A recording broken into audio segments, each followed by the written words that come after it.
வணக்கம் பனைமரம் நண்பர்களே, உங்களை மீண்டும் சந்திப்பதில் மிக்க மகிழ்ச்சி. நம்முடைய காணொலிகளை தொடர்ந்து பார்க்கறதுக்கு நன்றி. மேலும் நம்ம காணொலிகளை தொடர்ந்து பாருங்க, பகிருங்க, விரும்புங்க. இப்போ நம்ம என்னுடைய காணொலிக்குள்ளே போகலாம். இன்றைக்கு நாம் எடுத்துக்கக்கூடிய விஷயம் சாதாரணமானதாக தோணலாம், ஆனால் தமிழக மக்களுக்கு முக்கியமானது. ஏன் இதை பேசுகிறோம் அப்படின்னா, ஒரு அரசு அமைந்து கிட்டத்தட்ட ஒரு மாதம் நிறைவடைய போகிறது. தேர்தல் கணக்கு வச்சு பார்க்கும்போது ஒரு மாதத்துக்கு மேலே ஆயிடுச்சு. ஆனால் பதவியேற்புக்கு பிறகு ஆன நாட்கள் ஒரு 25 நாள் ஆயிடுச்சு. மற்ற மாநிலங்கள் இதோடு சேர்த்து நடந்த மாநிலங்கள்லையும் புதிய அரசுகள் பதவியேற்று அவங்க முத்தாய்ப்பாக சொன்ன வாக்குறுதிகள் இருக்குல்ல. இப்போ அது உதாரணத்துக்கு தமிழகத்தில் மகளிர் உதவித்தொகை 2500 ரூபாயை உயர்த்துவேன்னு விஜய் சொன்னார்ல, அந்த மாதிரியான இது. போக்குவரத்து, அரசு போக்குவரத்து இதுகளில் பெண்களை மாவட்டங்களை கடந்தும் பயணிக்க அனுமதிக்கக்கூடிய ஒரு திட்டம், இப்படி நிறைய சொன்னார்ல. அந்த மாதிரி முத்தாய்ப்பு திட்டங்கள், முக்கியமான திட்டங்களுக்கான துவக்கம் மற்ற மாநிலங்களால் நடந்துருச்சு. உதாரணத்துக்கு மேற்கு வங்கத்தில் சுவேந்து அதிகாரத்தில் பிஜேபி அரசு மகளிருக்கான உதவித்தொகை 1500 இருந்ததை கடந்த ஆட்சி கொடுத்ததை 3000 ரூபாயை உயர்த்தியிருக்கு. கேரளாவில் அதுபோல புதிதாக பெண்களுக்கு இலவச பேருந்து பயணத்துக்கான அனுமதி வழங்கப்பட்டிருக்கு. இப்படி நிறைய விஷயங்கள் நடந்துகிட்டு இருக்கு. ஆனால் தமிழகத்தில் மட்டும் இந்த அரசு பதவியேற்று இன்னும் புதியதாக ஒரு திட்டமும் நிறைவேற்றப்படலை. அப்ப இதையெல்லாம் வாக்குறுதிகளை நம்பித்தான், பொதுவாகவே வாக்காளர்கள் வாக்குறுதிகளை நம்பித்தான் வாக்களிக்கிறாங்க அரசியல் கட்சிகளுக்கு. அவங்க புதுசு அரசியலுக்கு வராங்களா, பழைய ஆட்களா அப்படிங்கிறலாம் பார்க்கறது இல்லை. அப்போ பழைய ஆட்கள் சொன்ன வாக்குறுதிகளையும் புதிய ஆட்கள் சொன்ன வாக்குறுதிகளையும் பார்க்குறாங்க. அவங்க அதை எடை போடுறாங்க. எடை போட்டு தான் வாக்குகளை செலுத்துறாங்க. இப்போ வாக்குகளை வாங்கும் பொழுது வாக்குறுதிகளை நிறைவேற்ற வேண்டும். இதுதான் லாஜிக்கு. ஆனால் தமிழகத்தில் என்ன நடந்திருக்கு, இதுவரை அப்படிப்பட்ட ஒரு வாக்குறுதியை நிறைவேற்றக்கூடிய செயல் அரசு தரப்புல இருந்து முன்னெடுக்கப்படலை. அவங்க பழைய அரசாங்கம் செய்துட்டு போன தவறுகளை கண்காணிக்கிறதையும் அதை சுட்டி காட்டுறதுலயும் இருக்கிறாங்க. கண்காணிப்பதும் சுட்டி காட்டுவதற்கு மேல ஒரு வேலை இருக்குன்னா அதை திருத்தி அமைக்கிறது. அதாவது பழைய நிர்வாக சீர்கேடுகளால தான் நீங்க உங்களுக்கு வாக்களிக்கப்பட்டு பதவிக்கு வந்திருக்கிறீங்கிறது நீங்க மறந்துடக்கூடாது. ஆனா மறந்துடுறீங்க. அவர்களுடைய குறைவுதான் உங்களுடைய வாய்ப்பு, அவங்க செய்த தவறு தான் உங்களுடைய வாய்ப்பு. அப்ப அந்த வாய்ப்பு கிடைத்திருக்கும் போது அந்த தவறுகளை நீங்க சரி செய்யணும். சரி செய்யறது மட்டும் இல்லாம அதை நடைமுறைப்படுத்தவும் செய்யணும். சரி செய்துட்டு அப்படியே விட்டுட்டு போனா மக்களுக்கு அந்த பயன் போய் சேராது. இப்ப மின்வெட்டு பரவலாக வட மாவட்டங்கள்ல இருக்குன்னு மிகப்பெரிய போராட்டங்கள் நடந்துகிட்டு இருக்கு. எதிர்கட்சிகள் அதை சுட்டி காட்டியிருக்கு. இவர் அதுக்கு ஒரு வாய்ப்பை என்ன சொல்றாருன்னா, 6 மாசம் வரைக்கும் நாங்க புதிய அரசுக்கு விமர்சிக்க மாட்டோம் அப்படின்னு சொன்ன ஒரு வாய்ப்பை பிடிச்சு தொங்குறாரு. யாரு? தமிழக முதலமைச்சர். 6 மாசம் விமர்சிக்க மாட்டோம் அப்படின்னு சொன்னது பழைய ஆளுங்கட்சிகளுடைய பெருந்தன்மை. விமர்சிக்க கூடாதுன்னு எந்த சட்டத்திலையும் சொல்லல. புதுசா அரசியல் கட்சி தொடங்கி ஆட்சிக்கு வந்தவங்களை விமர்சிப்பதும் விமர்சிக்காததும் பொதுமக்கள் அல்லது கட்சிக்காரர்கள் எதிர்கட்சிகளுடைய உரிமை, கடமை.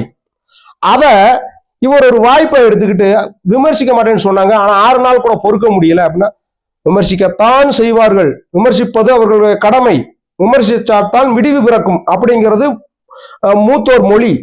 அதை நீங்க புரிஞ்சுக்கணும். யாரு? முதலமைச்சர் புரிஞ்சுக்கணும். உங்களை 6 மாசத்துக்கு விமர்சிக்க மாட்டேன்னு சொன்னா அதை அப்படியே தொங்கிக்கிட்டு இருக்க கூடாது. ஏன்னா உங்களுக்கு வாய்ப்பு வழங்கப்பட்டிருக்கு. அந்த வாய்ப்பை பயன்படுத்தி, வாய்ப்புங்கிறது வெறும் வாய்ப்பு இல்ல, அதிகாரம், செய்யக்கூடிய உரிமை, இதெல்லாம் உங்களுக்கு கொடுக்கப்பட்டிருக்கு.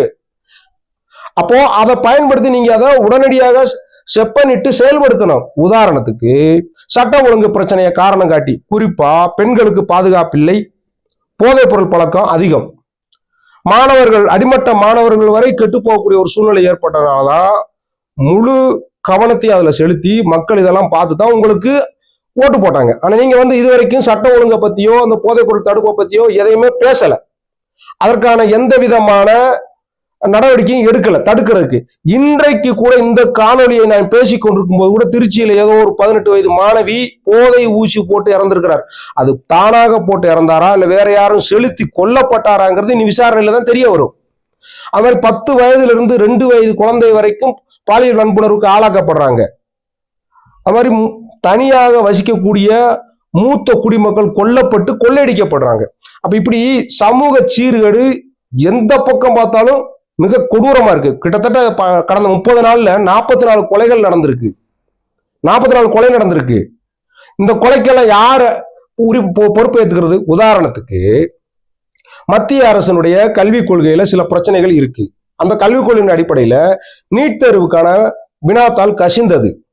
அப்ப அந்த தேர்வு ரத்து செய்யப்பட்டிருக்கு.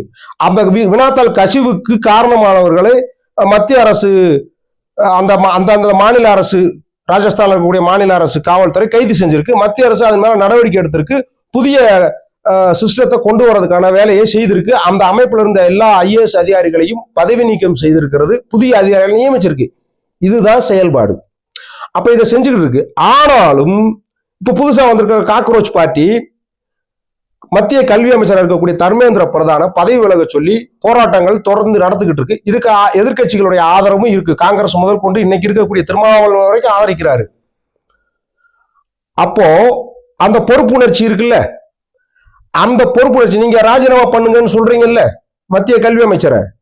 அப்போ இத்தனை நாட்களாக நடந்த இந்த கொலைகளுக்கும் கற்பழிப்புக்கும் போதைப் பொருள் பழக்க வழக்கத்துக்கும் பொறுப்பேற்று அதாவது காவல்துறையை கையில் வைத்திருக்கக்கூடிய முதலமைச்சர் ஏதாவது ஒரு நடவடிக்கையை நான் எடுத்திருக்கிறேன், இதை தடுத்திருக்கிறேன் அப்படிங்கிற ஒரு வார்த்தை பொதுமக்கள் மத்தியில பேசியிருக்கிறாரா? ஒரு முதலமைச்சராக இருக்கிறவர் எப்படி இருக்கக்கூடாதுங்கிறதுக்கு ஒரு நல்ல உதாரணமா இன்னைக்கு தமிழக முதலமைச்சர் விஜய் இருக்கிறார். அதாவது அவர் ஒரு மரப்பாச்சி பொம்மை மாதிரி, அதாவது பேசாம நடந்தேன்னு பழைய காலத்துல சொல்லுவாங்க. ஒரு வார்த்தையும் பேசுறது இல்லை, மக்களுக்கு எந்த விளக்கத்தையும் கொடுக்கறது இல்லை. நான் பள்ளிக்கூடத்துக்கு பசங்களை கிளாஸுக்கு தாய் தகப்பன் ரெடி பண்ணி அனுப்பி விட்டா காலையில 8 மணிக்கு போயிட்டு சாயங்காலம் 4 மணிக்கு வர மாதிரி இவர் 10 மணிக்கு வந்துட்டு 5 மணிக்கு போயிடுறாரு. எங்க தலைமைச் செயலகத்துக்கு வந்துட்டு போயிடுறாரு. வேற எந்த விதமான இதையும் சொல்றது இல்லை. ஒருவேளை நீங்க செயல்படக்கூடிய முதலமைச்சராக இருக்கலாம், ஒவ்வொரு துறைகளிலும் ஆய்வு கூட்டங்களை நடத்தி உத்தரவுகளை பிறப்பித்து அதற்கான செயல்களை நீங்க செஞ்சுக்கிட்டு இருக்கலாம். ஆனா நாங்க எப்படி தெரிஞ்சுக்கிறது? முதலமைச்சருங்கிற முறையில நாங்க என்னென்ன திட்டங்களை இம்ப்ளிமெண்ட் பண்றதுக்காக பேசிக்கிட்டு இருக்கோம், இந்த துறையில என்னென்ன மாற்றங்களை எடுத்திருக்கிறோம், இந்த துறையில இந்தந்த செயல்பாடுகளை முடுக்கி விட்டு இருக்கிறோம், இந்த மாதிரியான விஷயங்களை செய்துகிட்டு இருக்கிறோம், மற்ற திட்டங்கள் பரிசீலனை இருக்கு, இவ்வளவு கால கெடுவுக்குள்ள அதை நிறைவேற்றுவோம், இப்படி சொல்லணுமா இல்லையா? அப்போ நீங்க என்ன நினைச்சுக்கிட்டீங்க? நீங்க ஒரு புது மாதிரியான பேட்டன்ட உருவாக்குறீங்க. அதாவது ஒரு என்ன சொல்றது, ட்ரெண்ட் செட்டரா இருக்கணும்னு நீங்க நினைக்கிறீங்க. அப்படி நினைக்கிறதுல தவறு இல்லை.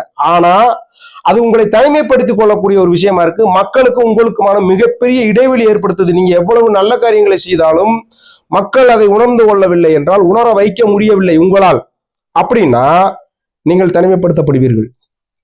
அப்ப என்ன ஆகும்? ஏகோபித்த ஆதரவை பெற்றும் கூட நீங்க 108 தொகுதியில தான் ஜெயிச்சிருக்கீங்க. தனி மெஜாரிட்டி வரல.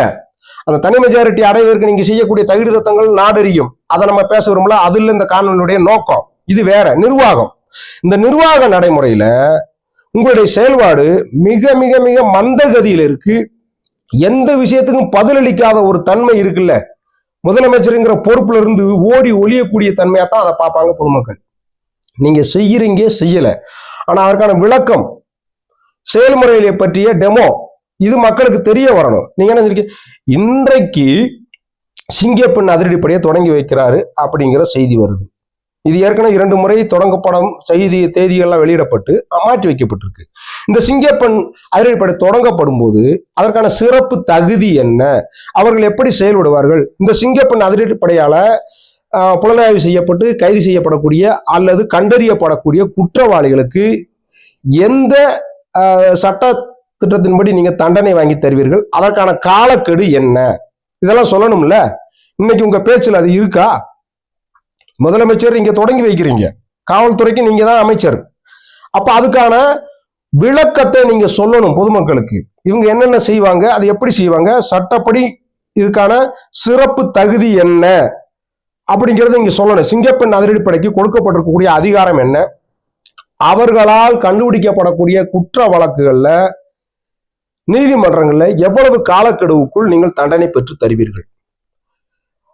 தாமதப்படுத்தப்பட்ட நீதி மறுக்கப்பட்ட நீதிங்கிற ஒரு பழமொழி இருக்கு. அப்ப நீங்க குறுகிய காலத்துல நிறைவான விசாரணையை நேர்மையா நடத்தணும். அதுக்காக குறுகிய காலத்துல தவறான விசாரணை நடத்தி நிரபராதிகளை தண்டித்து விடக்கூடாது அப்படிங்கிறது இருக்கு. அப்ப வேகமாக விசாரணை நடத்தி சம்பந்தப்பட்ட குற்றவாளிக்கு வேகமாக தண்டனை பெற்று தர வேண்டும். அதுதான் அதிரடிப்படைகளுடைய சிறப்பு. அப்படித்தான் இருக்கணும் அந்த நடைமுறை. அதை நீங்க சொல்லியிருக்கீங்களா? ஒவ்வொரு துறையிலையும் அடிப்படையில மாற்றங்கள் கொண்டு வர வேண்டும். ஏன்னா ஏற்கனவே இருக்கக்கூடிய அரசு நிர்வாகத்துறை, அதாவது திமுக ஆட்சியிலையும் கடந்த கால அதிமுக ஆட்சியில் இருந்த அதிகாரிகளை வச்சுதான் நீங்க இந்த அரசை நடத்தணும். அதை நீங்க அடிப்படையில புரிஞ்சுக்கணும். நீங்க வந்ததும் டிஜிபியை மாத்துறதும், தலைமைச் செயலாளரை மாத்துறதும், துறை செயலாளர்களை மாத்துறதும், தனி செயலாளர்களை மாத்துறதும், மாவட்ட ஆட்சியாளர்களை மாத்துறதும், மாவட்ட காவல் கண்காணிப்பாளர்களை மாத்துறதும் மட்டும் மாற்றம் அல்ல. அந்த மாற்றப்பட்ட அதிகாரிகளுடைய நடைமுறையில மாற்றத்தை கொண்டு வர்றதுக்கு நீங்க முயற்சி செய்யணும். அதுதான் அடிப்படை. இப்ப உதாரணத்துக்கு நீங்க மதுவிலக்கு அந்த டாஸ்மாக் கடைகளை நீங்கள் மாற்றி அமைத்திருக்கிறீர்கள். ஒரு 717 கடைகளை நீங்கள் அடைத்து பூட்டி இருக்கிறீர்கள், வாஸ்தவம். அதனால அந்த பகுதியில் இருக்கக்கூடிய குடிகாரர்களுடைய குடிக்கும் நபர்களுடைய எண்ணிக்கை குறைஞ்சிருக்கா? வியாபாரம் குறைஞ்சிருக்கா? அந்த கடையில இல்லைன்னா அதுக்கடுத்து 1 கிலோமீட்டருக்கு பக்கத்துல இருக்க கடை இன்னொரு கடையில போய் அதே சாராயத்தை வாங்கி குடிப்பான் இந்த குடிமகன். அப்ப குடிக்க அடிமையானவர்களுடைய மனநிலையை மாற்றுவதற்கான அடிப்படையான வேலையை செய்யணும்.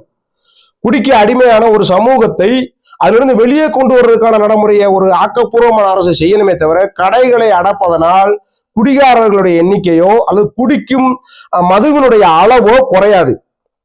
எப்படி தேர்தலுக்கு முன்போ அல்லது மிகப்பெரிய தலைவர்களுடைய பிறந்த நாளுக்கு முன்போ நாளை மதுக்கடைகள் மூடப்படும் தமிழ்நாடு முழுவதும் அறிவிக்கப்படும் போது முதல் நாளே நாளைக்கு உள்ள சரக்கையும் வாங்கி ஸ்டாக் வைக்கக்கூடிய புத்திசாலிகள் நம்ம குடிமகன்கள். அப்போ ஆல்ரெடி 2 நாள் நடக்க வேண்டிய வியாபாரத்துல வரக்கூடிய லாபம் ஒரே நாள்ல கிடைச்சிருது. அப்ப இதனால என்ன பயன் இருக்கு?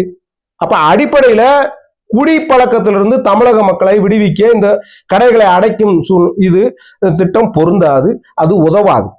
அடிப்படையில குடிக்கக்கூடிய மனநிலையில் இருக்கவர்களுக்கு தகுந்த கவுன்சிலிங், அதாவது ஆலோசனைகளை வழங்கி குடியினால் வரக்கூடிய விளைவுகளை பற்றி விளக்கி அதற்கான ஆக்கப்பூர்வமான நடவடிக்கையை எடுத்து குடிக்கக்கூடிய மதுவின் அளவை குறைக்கணும், குடிமகன்களின் எண்ணிக்கையை குறைக்கணும். அதுதான் ஆக்கப்பூர்வமான அரசு செய்ய வேண்டிய வேலை. இது வெற்று அறிவிப்புகள். அந்த அறிவிப்புகள் கூட முதலமைச்சர் வாயிலிருந்து கேட்க முடியல. இவர் பேசாம இருந்தையாவே இருக்கிறாரு. எந்த இதுவும் இல்லை. அதாவது இடிச்ச புலின்னு சொல்லுவாங்க. அந்த காலத்துல செயல்படாத தன்மையில ஒரே இடத்துல அமர்ந்திருக்கக்கூடிய ஒரு நபரை பார்த்து சொல்லுவாங்க இடிச்ச புலின்னு. அந்த மாதிரியான ஒரு சூழ்நிலையில தான் இன்றைக்கு தமிழக முதலமைச்சர் செயல்படாத முதலமைச்சரா இருக்கிறாரு. இது நீண்ட காலத்துக்கு உங்க கட்சியினுடைய வளர்ச்சிக்கு உதவாது. நீங்க என்ன கூட்டணி அமைச்சாலும், என்ன மாதிரியான தகுதித்தங்கள் செஞ்சு எதிர்கட்சியில் இருக்கக்கூடிய சட்டமன்ற உறுப்பினர்களை விலக்கி வாங்கினாலும், பழைய கட்சிக்காரர்களை உங்க கட்சிக்குள்ள இணைச்சாலும் உங்களுக்கு பலன் தராது. நீங்க ஆக்டிவா செயல்படுகிறீர்கள் அப்படிங்கிறத மக்களுக்கு புரிய வைக்கணும், உணர்த்தணும். அதற்கு நீங்கள் வாயை திறந்து பேச வேண்டும். இன்னைக்கு நீங்க ஆளுங்கட்சியா இருக்கிறதுனால அந்த இதை வச்சு மாற்று கட்சியில் இருக்கக்கூடிய தலைவர்கள் உங்களை சந்திக்கிறத வச்சு நீங்க புலகாங்கியதை அடைஞ்சிருக்கீங்க. நம்ம எதையோ சாதிச்சுட்டோம், எல்லாரும் நம்ம காலடியில் வந்து விழுகிறோம், பழைய கட்சிக்காரன் புதிய கட்சிக்காரன் கூட்டணி கட்சிக்காரன் எல்லாம் வர்றான். அப்ப நம்ம தான் இனி தமிழ்நாட்டினுடைய தலையெழுத்தை தீர்மானிக்கக்கூடிய இடத்துல இருக்கோம்னு நீங்க நினைக்கலாம். ஆனா அது மிகப்பெரிய தவறு. ஒரு காலத்துல காங்கிரஸ் கட்சி எதிரியே இல்லாத ஒரு அமைப்பா இருந்துச்சு. அதுக்கப்புறம் திமுக இருந்தது, அதுக்கப்புறம் அதிமுக இருந்தது. இன்னைக்கு நீங்க இருக்கீங்க. இதுவும் மாறும். ஏன்னா மாறுறதுனாலதான் நீங்க வந்திருக்கீங்க. மாற்றம்தான். அந்த மாற்றத்தை நீங்கள் அனுபவிக்கிறீர்கள். இதையும் மாற்றுவதற்கு மக்கள் சக்தி தயாரா இருக்கும் எதிர்காலத்துல. இதை புரிஞ்சுக்கிட்டு செயல்படணும். தமிழக முதல்வராக இருக்கக்கூடிய திரு விஜய் அவர்கள் எதையாவது பேசினா, எதையாவது விமர்சிச்சா, அந்த விமர்சிக்கக்கூடிய யூடியூபர்களையும் பத்திரிகையாளர்களையும் கைது செய்து சிறையில் அடைக்கக்கூடிய பழைய அரசினுடைய செயலை நீங்க தொடருகிறீர்கள். உதாரணத்துக்கு மாரிதாஸ் அவர்களை நீங்க கைது செஞ்சிருக்கீங்க. அவரு ஒவ்வொரு தனிப்பட்ட குடிமகனுக்கு இருக்கக்கூடிய பேச்சு சுதந்திரம், கருத்து சுதந்திரத்தை பயன்படுத்தி அவர் பேசி இருக்கிறார். அதுக்கு நீங்க பதில் சொல்லணுமே தவிர கைது செய்வது என்பது ஜனநாயகத்துக்கு ஏற்புடையதல்ல. நீங்க ஜனநாயக அடிப்படையில தான் தேர்ந்தெடுக்கப்பட்டிருக்கீங்க. நீங்க சர்வாதிகார முறையில் தேர்ந்தெடுக்கப்படல. இதை மனதில் வைத்துக் கொண்டு செயல்பட வேண்டும் தமிழக முதல்வராக இருக்கக்கூடிய விஜய் அவர்கள். இல்லை என்றால் அரசியல் காட்டாற்று வெள்ளத்தில் அடித்துச் செல்லப்படுவீர்கள். நன்றி.